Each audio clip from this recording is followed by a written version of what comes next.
There are conversations going on, structured conversations, which will continue for the next couple of years, and I'm not going to preempt those by commenting on it. And yet I've heard you say and be quoted as saying that the church could face a very serious schism over these issues. Indeed it could.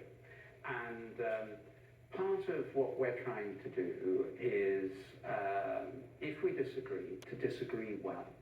I mean, the kind of thing we were hearing about today, the faith leaders together, we heard references obliquely to the fact that around the world, a lot of our disagreement, particularly in the last few years, has become extremely violent, destructive disagreement.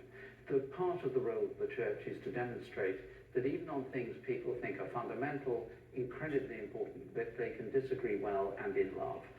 That is part of our example. There are politicians in our own country, in England, here in Italy, in France, elsewhere, who are making a big deal about the other, the foreigner, the immigrants. Yes. What do you make of this as the church leader, as the head of the Church of England?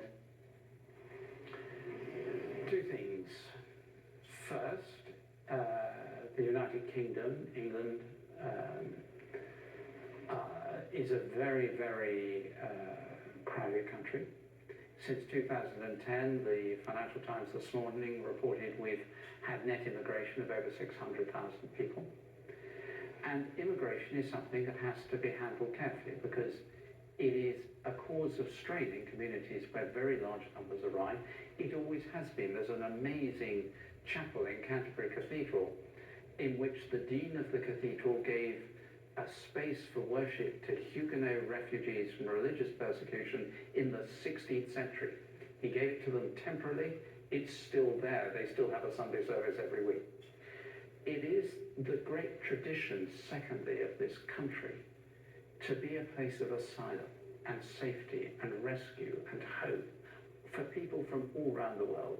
It is deeply embedded in our tradition of hospitality. Do you feel some of that is being lost on certain more populist politicians in England right now, in Great Britain? The issue has become a very, very live issue in recent months and years. There is a grave danger of using language that is simply appealing to emotion. We have to hold together our pride in the country I love for its generosity, with a recognition that communities must be supported and strengthened when there are rapid changes in the makeup of that community. Human nature is what it is. It's no use pretending it's otherwise.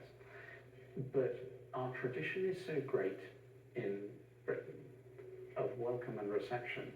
It is something to be proud of and to go on living out. Archbishop Justin Welby, thank you very much indeed for joining me. Thank you very much for inviting me.